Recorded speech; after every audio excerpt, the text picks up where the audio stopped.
Hola amigos, bienvenidos a la estación de la actualidad. Espero que estén ustedes todos bien y me gustaría transportarles hoy hacia aquella Rusia de 1720 a 1780.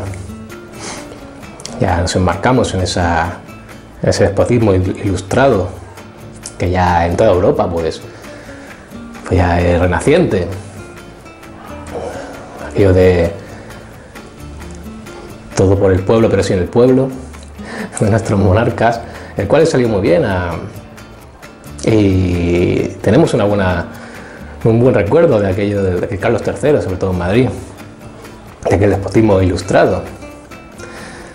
Pero viajemos a Rusia, quizás veamos esa trama, esa trilogía de la Rusia de aquellos tiempos, con esa trama entre Isabel I, Catalina II y Pedro III. Es una trilogía un poquito disparatada, un poquito convulsa. Y ya en aquel tiempo, porque esto es muy sencillo, Pedro III se queda huérfano. Sus padres, los duques, no recuerdo bien los duques que eran, pero se queda huérfano y es enviado con su tío, uno de los duques del reino de Suecia, y es criado por él, pero es criado de una forma un poquito adversa. Hay muchos dirigentes, hay muchos emperadores y muchos reyes que han sufrido este tipo de adversidades durante la infancia y luego han tenido ciertos problemas que por supuesto las consecuencias las percibe el pueblo. Pero vemos por Pedro III en que era castigado de una forma muy severa por su tío, por este duque de Suecia, que luego llegará a reinar como rey de Suecia. Pero lo castigaban a lo mejor estando de rodillas, así con arena, con piedras en las rodillas, y se las clavaba, sufría importantes heridas en las rodillas, un crío pequeño, y castigado por cualquier cosa y vulnerado, no le hacían caso, no recibía ningún tipo de afecto. El caso es que Isabel I, que gobernaba que su marido era zar de Rusia, pues su marido fallece y entonces se queda sin sucesión, sin nadie que pueda sucederle en la corona.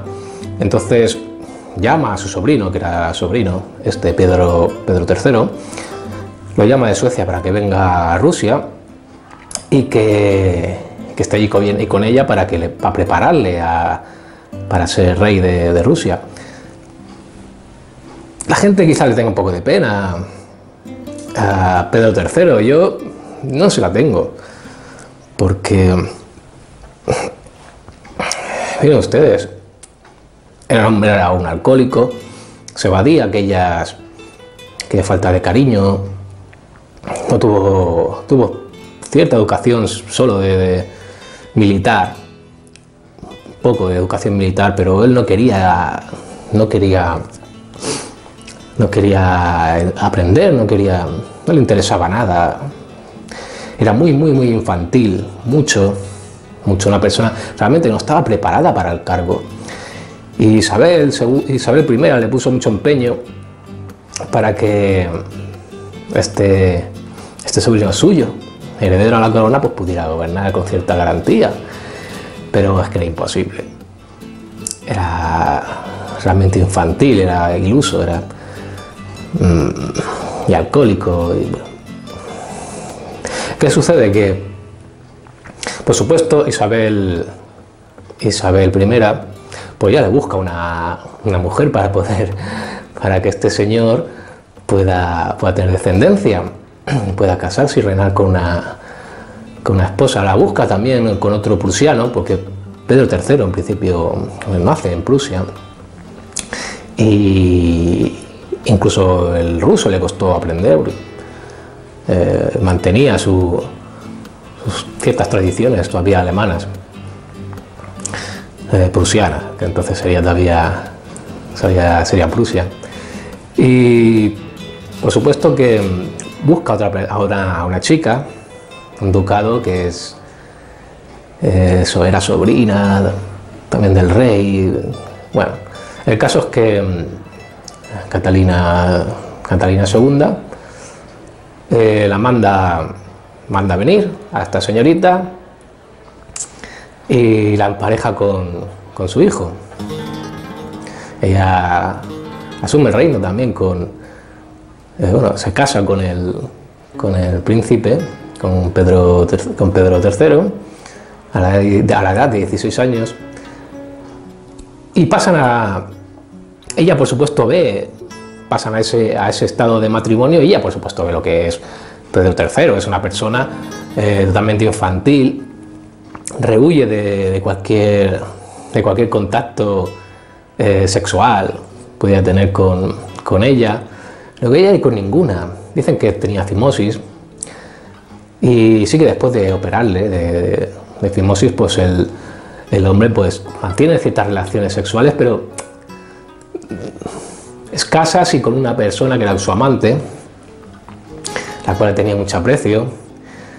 Fíjense que el Pablo II, creo que era el hijo que tienen ambos, hay rumores realmente certeros de que no fueran su hijo. Incluso la reina Isabel Lazarina Isabel II introducía a estos amantes de Catalina II, porque, bueno, su sobrino pues tampoco, es que no quería tener relaciones sexuales, ya no simplemente con Catalina, sino con su amante. Sí, tenía algo, pero tampoco eran. Y sus perversiones, sus juegos infantiles. Esta amante pues le seguía de cierta forma en los juegos. Eran juegos, como les digo, de pubertad, juegos que jugaba con muñequitos y esto en su alcoba, en su habitación, mientras la otra a lo mejor le esperaba allí con la camisa quitada. Ya pueden ustedes suponer la imagen, ¿no? Le gustaba eso, jugar con soldaditos y jugar con... Bueno, era como un niño realmente. Ya Isabel II ya lo vio desde un principio, le vio y resultó imposible poder educarlo para ser rey para ser zar de Rusia. Y esto Catalina, ya alguna vez muerta la zarina, Catalina, por supuesto que tenía cierta relación con la burocracia rusa, y viendo la incapacidad de gobernanza de su marido, pues sí que hizo algo el marido, algo hizo, y realmente lo que hizo, en cierta forma lo vieron como una felonía para Rusia. Cesa las guerras con Prusia, que tenían guerras con Prusia. Cesa las guerras, le cede todos los terrenos ganados por Rusia, y lo ven como una traición. Tantos muertos en aquellas guerras de soldados rusos, de ciudadanos rusos, y el señor zar pues les da las tierras que habían ganado. Por supuesto, esto lo ven como una traición al país, y compinchan ir contra él. Compinchan como que al final hay un golpe de estado, por supuesto reivindicado y tramado por Catalina. Y al cabo de poco, pues bueno, dicen que murió Pedro III. Yo creo que lo mataron, hay suposiciones que lo mataron, la propia Catalina. Y el reinado de Catalina fue un reinado que sí para la burocracia, o sea, para la burocracia, para la burguesía, que le había apoyado en ese golpe de estado, sí que fue favorable para esta burguesía, pero no realmente para el pueblo. La burguesía sí que resultó aumentar su riqueza y el pueblo pasó mucha hambre. Lo único bueno que tuvo Catalina fue que, bueno, la cultura vino en mayor medida, mucho más que antes a Rusia. Aquella colección de cuadros que tiene es muy bonita, es asombrosa, de Catalina. Y no solamente eso, sino que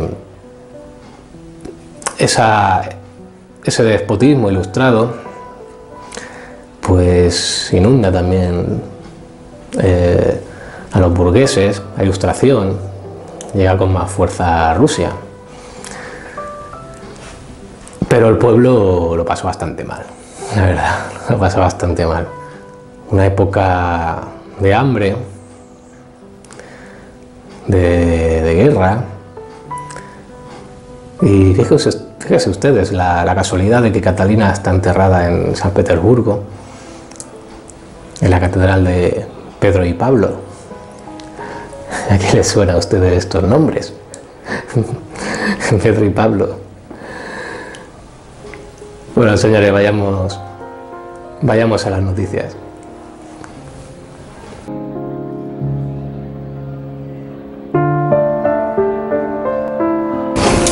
¿Qué tal, señores? Bueno, mire, empezamos con Libertad Digital, y dice uno de sus titulares: María Emilia Casas, posible tapada para presidir tapada entre comillas, para presidir el Consejo General del Poder Judicial junto a los favoritos Juan José González Rivas y Pilar Teso. Fuentes jurídicas consultadas por Libertad Digital afirman que actualmente la mejor posicionada para presidir el Consejo General del Poder Judicial y el Supremo es Pilar Teso. La presidenta del Tribunal Constitucional, María Emilia Casas, podría ser la candidata tapada para optar a la presidencia del Consejo General del Poder Judicial, junto a los favoritos Juan José González Rivas, actual presidente del Alto Tribunal, Pilar Teso. Bueno, eso de tapada se refiere el diario el diario Libertad Digital, en el sentido de que quizás el gobierno esté bajo mano, aupando a esta señora, es Emilia Casas. Una señora Emilia Casas, por supuesto, que no sé si ustedes recordarán, que fue aquella que tuvo 4 años aquella sentencia sobre el Estatut de Cataluña.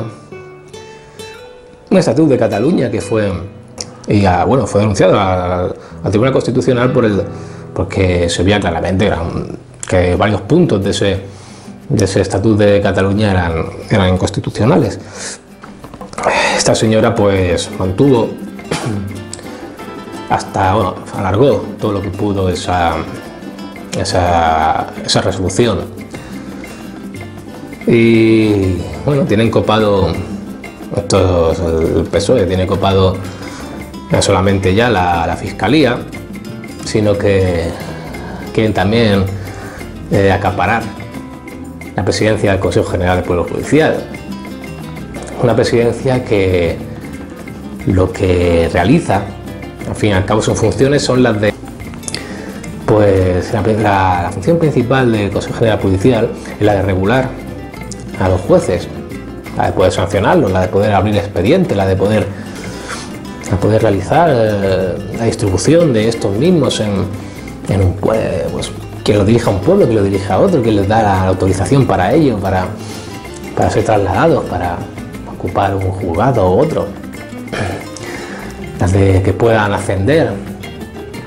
También esta es la función del Consejo General Judicial y la quieren también acaparar estos señores. Pero fíjense ustedes, porque no solamente es el PSOE, sino que el PP está detrás de todo esto. También está ahí negociando esta presidencia, y cabría pensar en otra cosa, porque ¿a cambio de qué? El PSOE, por supuesto, no hace nada a cambio de nada. ¿A cambio de qué, señores? Bueno, pues fíjese que ha entrado el PP, ha entrado a esas negociaciones para los presupuestos del Estado. La ley económica que dará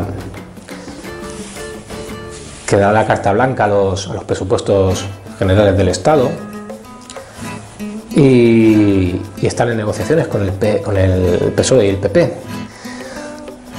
Si ya empiezan estas negociaciones el PSOE y el PP, cabría esperar que realmente hagan lo que han hecho toda la vida, que ha sido ese reparto de poder, por supuesto dominado por el PSOE, porque es el que tiene mayoría y el que tiene, al fin y al cabo, la voz cantante, el que puede tener la voz cantante, o es el poder decisivo, que tiene el poder de decisión.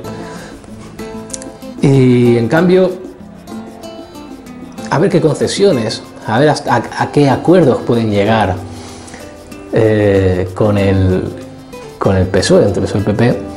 Fíjense que quizás sea una de las, es mi opinión, en cualquier negociación, quizás sea uno de esos acuerdos el que el PSOE dejara a un lado, en principio, al señor Iglesias,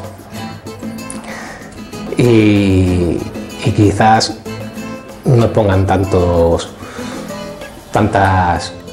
palos entre las ruedas al PSOE para elegir, para la elección del presidente, de la presidenta, de este caso, del Consejo General del Poder Judicial.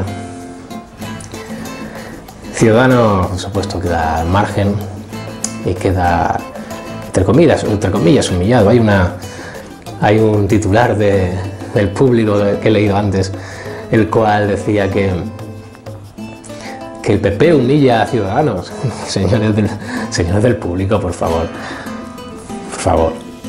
¿Quién humilla a Ciudadanos? Si no más que el PSOE. Bueno, se humillan ellos, pero por favor, si tienen que darle la autoría de humillación a alguien, a Ciudadanos, tiene que ser el PSOE, que los manda, le dice, sí, vengan ustedes a hablar conmigo, pero no les vamos a hacer ni caso. No sé quién humilla más, el PP no sé dónde entra aquí, en este juego, la verdad. Bueno, sigamos con el país. El virus provoca la primera caída anual en el número de pensionistas. El descenso llega por el aumento de fallecimientos por la COVID y el atasco administrativo. La Seguridad Social suma menos pensionistas ahora que un año antes.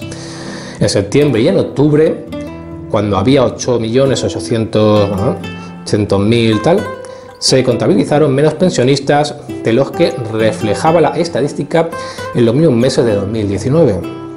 No es una gran caída, pero bajan algo, que no había pasado en los 15 años de la serie del Instituto Público. Hay que buscar la causa en la COVID a través de una doble vía. Por un lado, el importante aumento de los fallecimientos, y hay bastante más que en otros ejercicios, y por otro, el menor número de altas debido al atasco administrativo por el confinamiento. El perfil de los fallecidos por el COVID le afecta con mucha mayor virulencia a los mayores. Bueno, han aumentado un 13,5%, cerca de 50.000 más que en el mismo periodo del año anterior. Bueno, yo el mismo el país el país alguna vez nos ha impresionado con alguna noticia que es de relevancia que bajen los pensionistas. Pues mira, muchos de esos pensionistas imagino que estarían en aquellas residencias de mayores.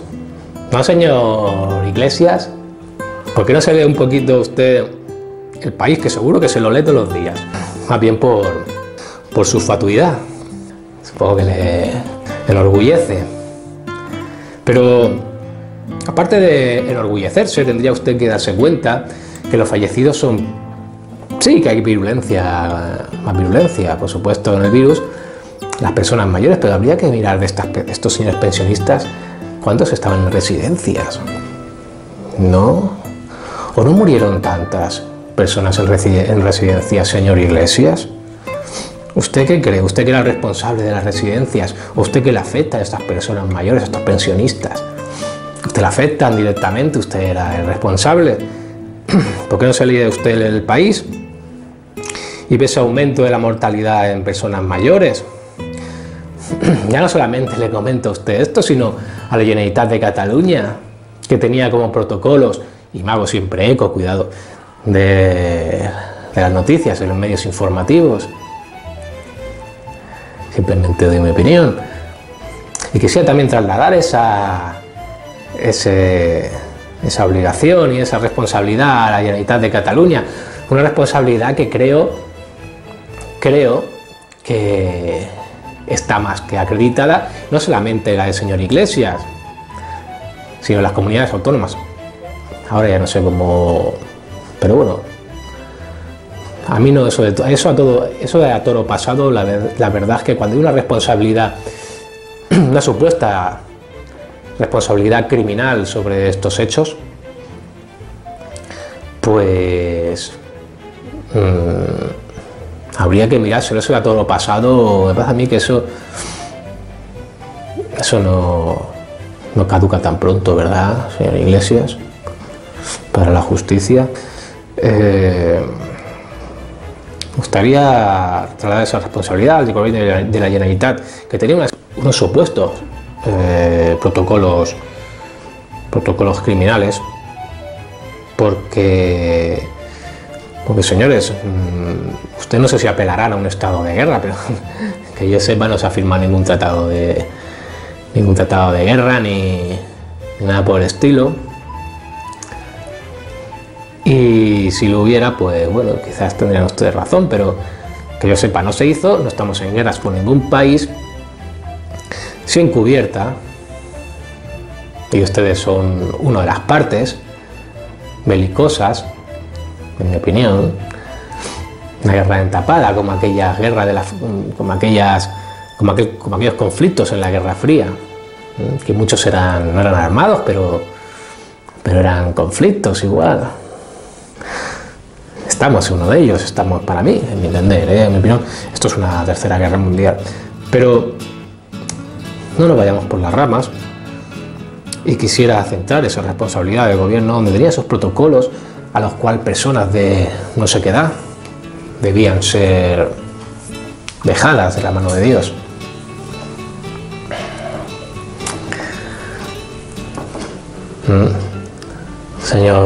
Señores del gobierno,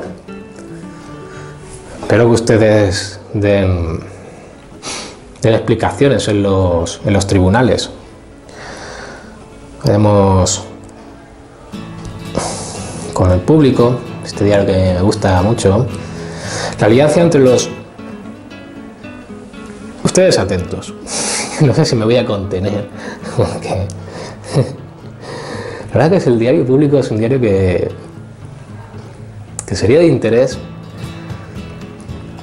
para todo el mundo, con cierto criterio independiente.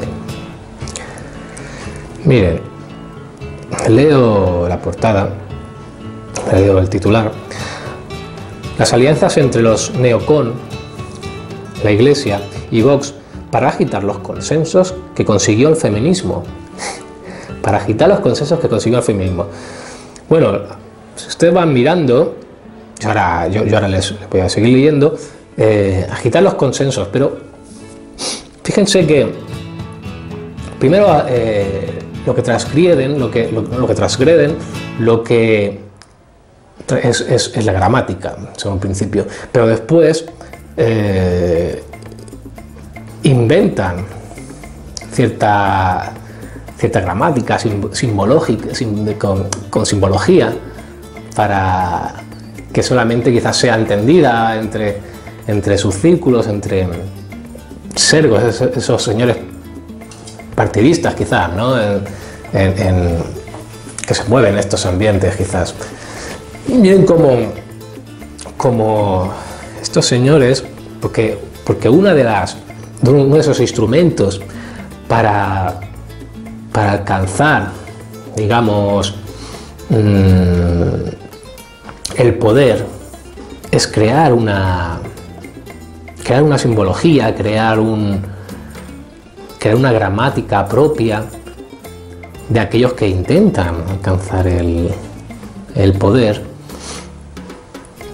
para sentirse, digamos, en comunidad, para crear un vínculo entre ellos.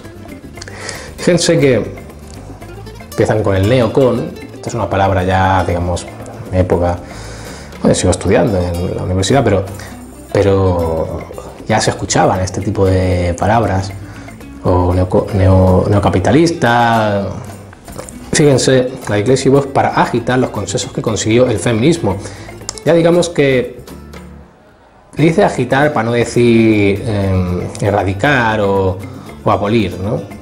Porque realmente sería inexacto, porque la Iglesia hoy en día quizás esté a favor precisamente de todo este tipo de movimientos feministas.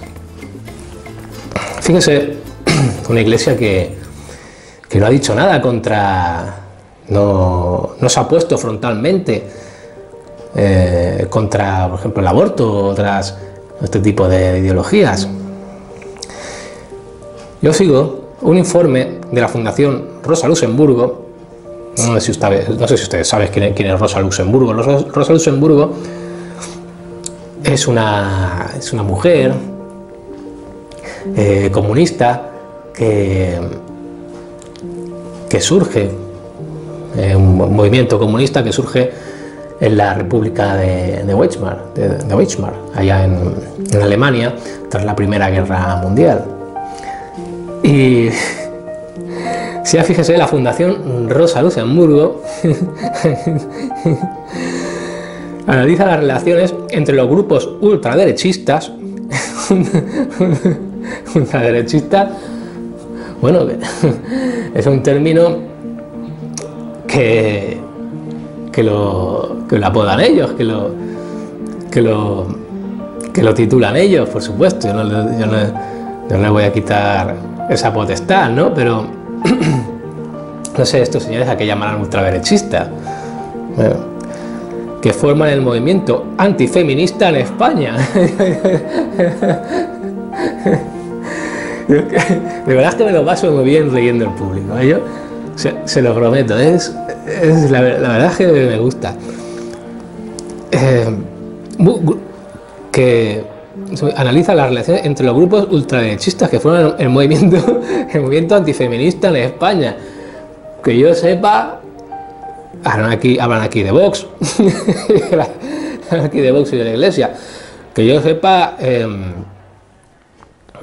primero ellos se atribuyen un tipo de movimientos feministas al movimiento feminista. Oiga, que yo sepa, no solamente hay un movimiento feminista, hay varios movimientos con varias ideologías y varias tendencias feministas en España, que me parece perfecto, Pero precisamente Vox no se opone, digamos, no tiene ninguna relación entre grupos. No sé a qué grupos se referirán. Dicen grupos ultraderechistas, que tampoco sé a qué realmente se refieren. lo que le digo, es la transgresión de la palabra, la transgresión de que ellos mismos se entienden entre ellos para para crear esa comunidad, ese afecto, ese vínculo entre ellos, ¿verdad? Fíjense cómo transforma el movimiento, porque la revolución no solamente empieza con los hechos, sino que empieza ya en el lenguaje. No solamente empieza con llevar un arma, con asaltar, con quemar, primeramente empieza por el lenguaje. El lenguaje es la primera revolución.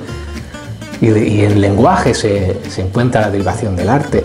Si yo tengo 3 secciones en este canal, el otro día me lo comentaba un colaborador, cual le doy las gracias y le doy un abrazo a nuestro compañero Juan, que no sé si querrá colaborar con nosotros, imagino que sí, pero tiene las puertas abiertas.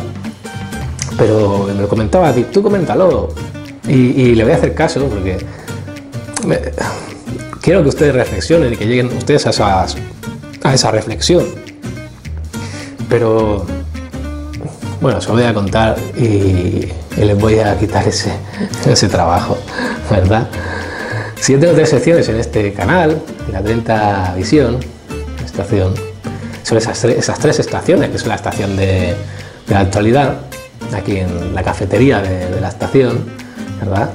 La estación Misterio y la estación Arte. Estos tres temas son 3 temas, tres aspectos que hacen al humano serlo. Y es muy sencillo. ¿Por qué? Porque en esta sección les invito a conocer un poquito la historia. Aquí hay ciertos conocimientos que imagino que ustedes incluso sabrán más que yo, pero bueno, lo que ustedes no ven, pues yo quizás se los hagaré también, y lo que ustedes no puedan, yo no pueda ver, ustedes me lo ofrezcan a mí, que por cierto tengo abierto ya los comentarios. Ustedes perdonen, yo pensaba que los tenía abiertos y no los tenía. Los tienen ahora ya abiertos estos comentarios, pues ustedes comentar en YouTube y en iVoox, también plataforma que también emitimos, pueden ustedes realizar los comentarios por supuesto críticos, y no voy a permitir ningún tipo de agravio personal ni ningún tipo de injuria, eso sí que no, pero todo que sea cualquier crítica de una forma constructiva y con respeto, no hay ningún problema, por supuesto. Pero fíjense ustedes que dentro de esas 3 temáticas, si no pierdo el hilo, entonces dentro de esas 3 temáticas es lo que hace al ser humano ser humano. ¿Por qué? Pues muy sencillo. En esto se le da un poquito de conocimientos, ustedes a mí y a ustedes, por supuesto, con toda mi humildad, y para que ustedes, a partir de esos conocimientos, puedan ustedes indagar y puedan ustedes realizar una crítica independiente, ¿de acuerdo? Fuera de los marcos quizás políticamente correctos. Y dentro de la estación de Misterio se le da paso a la espiritualidad. La espiritualidad, que es el inicio también del ser humano, como que se realiza la pregunta por el ser, porque realmente es lo que hace también comunidad, hace al ser humano preguntarse por el ser, ese sentimiento de espiritualidad, que sucede tras la muerte, que sucede cosas que un animal no se pregunta, ¿de acuerdo? Y el ser humano, por esa cualidad de ser humano, pues se pregunta por ello. Y en esa estación intentamos desvelarle, dentro de posibilidades, pues esa espiritualidad, y poder que ustedes la desarrollen. Y en esa estación del arte también es una de las características del ser humano, la característica de tener razonamiento, de tener espiritualidad y de algo también muy característico, que es el arte. Un animal no tiene arte, no realiza, no se expresa expresa sus sentimientos. El animal simplemente siente. En cambio, el ser humano expresa sus sentimientos y los expresa cada uno de una forma y consigue esa capacidad de poder expresarlos mediante el arte. Eso se le llama arte. Y lo que estos señores, el globalismo, intenta quitarnos son esas cualidades humanas. Y yo lo que intento es exacerbar sus cualidades humanas. Por eso tengo esas percepciones, no es otra cosa. Es algo que me gustaría que ustedes hubieran pensado, pero bueno, es igual, no se lo comento. Quiero que lleguen a esa reflexión por ustedes mismos. Pero bueno, no se preocupen. Me dijo el compañero otro día, el colaborador, querido Juan, ¿qué tal? Te doy un abrazo. ¿Por qué no lo comentas? Es que yo le decía en una conversación que tuvimos, en una reunión, le decía, es que Juan, es que quiero que ellos lleguen a esta conclusión, por ellos mismos, por eso yo hago esto, para que ellos consigan llegar a esta reflexión por ellos. Me dijo, pero bueno, por favor, intenta a ver si, tal como me lo explicas a mí, explícaselo a ellos. Bueno, va. Muchas gracias, Juan. Un abrazo. Bueno, sigamos con esto, porque estos señores, fíjense, la radicalización de la política, hablaban sobre el movimiento antifeminista en España y los discursos que utilizan. La racialización de la política sexual es una de las estrategias más peligrosas, es lo que le achacan a la ultraderecha, ¿verdad? Pero fíjate, aquí los únicos que ponen racialización al tema son estos señores. No racialización, sino generalización. Y no en el término de generalista, sino en el término de género. Porque son ellos los que imponen un género supremacista, como es el feminismo, ante el género, como ellos dicen, ante el género masculino, que es el sexo masculino. Déjense de... Yo creo que es una alteración burda del lenguaje. Pero fíjense que es todo lo contrario a lo que ellos proclaman aquí, a lo que ellos anuncian. Dan unos supuestos de ultraderecha a no sé qué grupos. Pues habría que entender a qué entienden ellos por ultraderecha. Si entienden por ultraderecha lo que dice Vox, que es la igualdad, que es lo que dice nuestra Constitución sobre el sexo masculino y el sexo más femenino, los que están realmente racializando son ellos, los que están diferenciando, los que están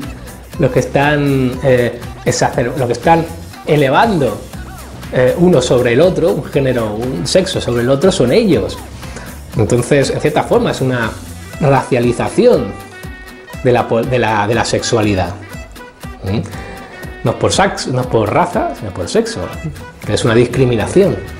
Y ellos son los que nombran aquí una discriminación racial. Y una serie de grupos de ultraderecha que van contra un movimiento feminista, que será, imagino, el suyo. Y de los otros no hablan ustedes. Rosa Luxemburgo, si levantara la cabeza, señora Rosa Luxemburgo, y viera que están ustedes con este tipo de feminismo, no sé lo que pensaría, pero vamos, yo me puedo hacer la idea. Porque, señores, el feminismo históricamente nunca ha sido esto. Y ustedes están hablando sobre Rosa Luxemburgo. Es una comunista, pero bueno, dentro de aquel entonces, por lo menos, esa señora comunista, la visión del feminismo, les aseguro yo que no era esta. Bueno, señores, vamos a ver aquí. porque me gustaría leerles a ustedes hoy algo del Diestro, el diario El Diestro, y les voy primero a citar dos enunciados. ¿Subida de impuestos solo a ricos?, se pregunta. Esto es el diario del Diestro. El gobierno subirá los impuestos de los seguros, coches, hogar, decesos, etc. La presidencia del gobierno y al vicepandemias se le ha llenado la boca diciendo que van a subir los impuestos solo a los ricos, a los que más tienen. Así nos lo han vendido y así nos han engañado. ¿Y nos han engañado por qué? Nos van a subir los impuestos de los seguros. Bueno, esto, si recuerdo, yo ya les dije que esos presupuestos generales del Estado son unos presupuestos totalmente que van a repercutir sobre la clase media, que ya no sería media, sería baja. Si recuerdan estas palabras que ya les dije, dije ya, bueno, media, ya no somos medias, ya somos bajas, ¿no? Pero, como ven, es eso, van a subir la gasolina, que estos señores que van con coche eléctrico no se van a necesitar gasolina. El coche eléctrico vale muy caro, usted no va a tener la posibilidad de comprarse un coche eléctrico. Solamente esto, digamos, como la que es argot más vulgar de pijos, los señores que tienen cierta capacidad económica y que precisamente se pueden enmarcar en la progresía, pues son los que pueden quizás comprarse un vehículo eléctrico. Usted y yo no vamos a poder.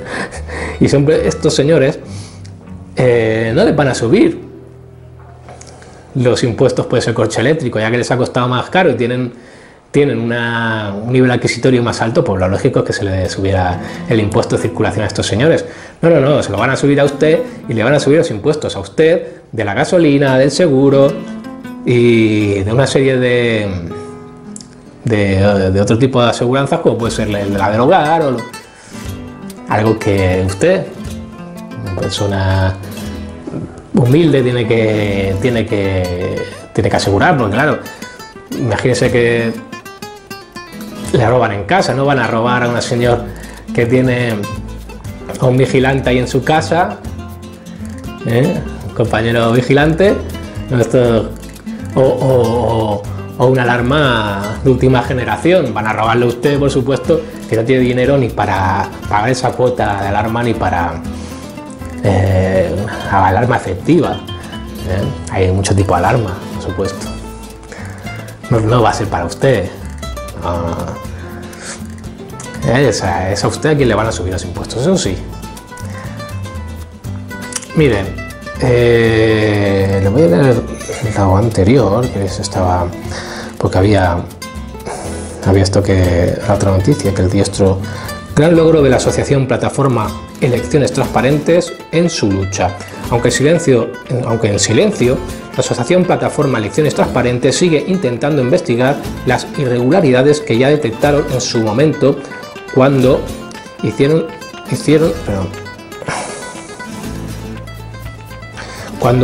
su recuento de las elecciones generales del pasado 10 de noviembre, en paralelo con la realización de manera oficial. Recuerdan ustedes que esta asociación llevó a cambio llevó a efecto un recuento de forma paralela a los apoderados y a las instituciones públicas, bueno, y en paralelo, pero me va a decir que es legal y es constitucional, y es el poder que esa asociación pudiera entrar a ese recuento, en esos recuentos provinciales en los que esas actas van a los juzgados provinciales, y allí pues se vuelven otra vez a recontar.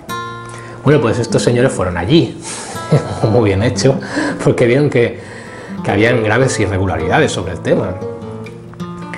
¿Y por qué? Bueno, porque la diferencia era clara entre ese recuento digital y el recuento manual.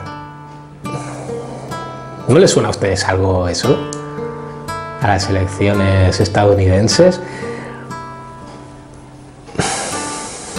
Ya la plataforma hablaba sobre pucherazo. Un pucherazo de... Bueno, los recuentos, oiga, aquí no me salen. Ya dijeron que primero no les salía y segundo que ni siquiera los realizaban los recuentos en esas instancias judiciales del ámbito provincial. Es que ni siquiera los realizaban. Nos llegaban y venga, no, vamos a ver. Esto hay que recontarlo, señores. Si no, ¿cómo se puede comparar? ¿Cómo se puede hacer una analogía entre los recuentos digitales y estos? Que fíjese usted qué casualidad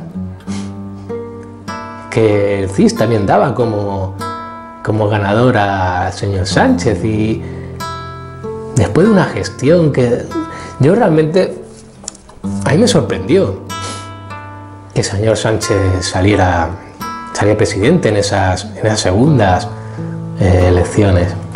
No le salió bien, no le salió con la mayoría necesaria y volvió otra vez a salió con la misma. Quizás esa horquilla que tiene la posibilidad de hacer ese conteo especial, ¿no? Esa distribución de votos digital, ¿no?, que realiza el programa, pues quizás hay una horquilla, unos márgenes que, claro, pueden ser más factibles y más creíbles que nosotros. Yo dejo ahí la pregunta. ¿Ustedes creen que puede haber una horquilla de margen, de datos fiables, digamos, para la población en ese recuento digital? Les lanzo esa pregunta. Es una reflexión mía y yo les lanzo la pregunta. Yo no estoy afirmando nada, mucho menos. Bueno, señores, yo les doy las gracias por haberme escuchado durante estos minutos, y les emplazo para mañana, si es posible, si no para el viernes, pero si mañana puedo, por supuesto que estaré con todos ustedes con mucho gusto. Muchas gracias, señores. Que tengan un buen día, aunque esté un poquito nublado. No sé aquí en Cataluña, y se espera para estos días también nublado. Muchas gracias. Cuídense.